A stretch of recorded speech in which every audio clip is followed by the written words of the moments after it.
அன்பு உறவுகளே, இன்றைய பதிவு யாரும் அறிந்திடாத தமிழர்களின் அதிசயம் நிறைந்த கோயில்கள், வாழ்வில் ஒரு முறையாவது சென்று வர வேண்டிய கோயில்கள். வாங்க பார்க்கலாம். உற்சவ நந்திகேஸ்வரர்.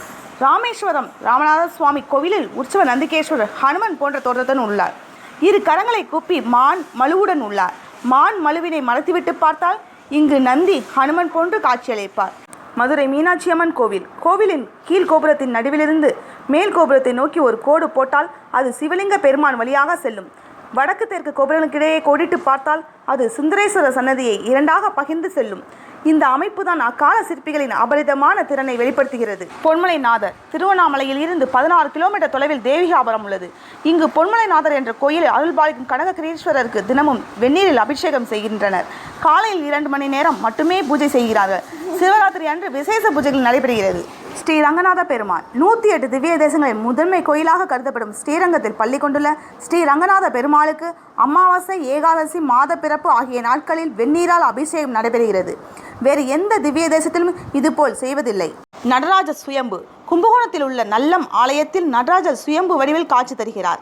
இவர் கையில் உள்ள ரேகையும் காலில் உள்ள பச்சை நிறமும் நன்கு தெளிவாக தெரிகின்றன. இவரை தூரத்திலிருந்து பார்த்தால் 50 வயது முதியவராகவும், அருகிலிருந்து பார்த்தால் 30 வயது இளைஞராகவும் காட்சி தருகிறார். முத்தாம்பிகை சமேத அர்த்தநாதீஸ்வரர். விழுப்புரத்தை அடுத்து ரிஷிவந்தியில் உள்ள முத்தாம்பிகை சமேத அர்த்தநாதீஸ்வரர் என்ற ஆலயத்தில் மூலவரான லிங்கத்திற்கு தேனாபிஷேகம் நடைபெறும்.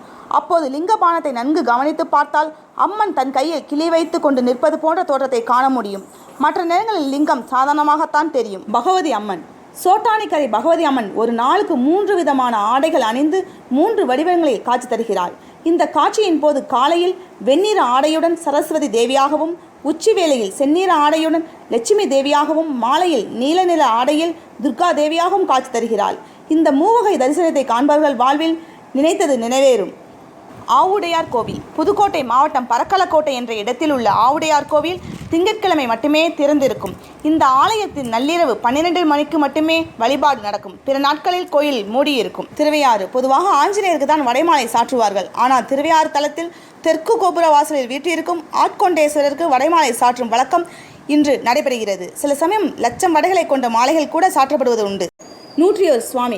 கிருஷ்ணகிரி மாவட்டத்தில் உள்ள கோட்டையூரில் 101 சுவாமி மலைப்பகுதியில் உள்ள ஒரு குகையில் சுமார் 1 அடி உயரமுள்ள கல் அகல் விளக்கு இருக்கிறது.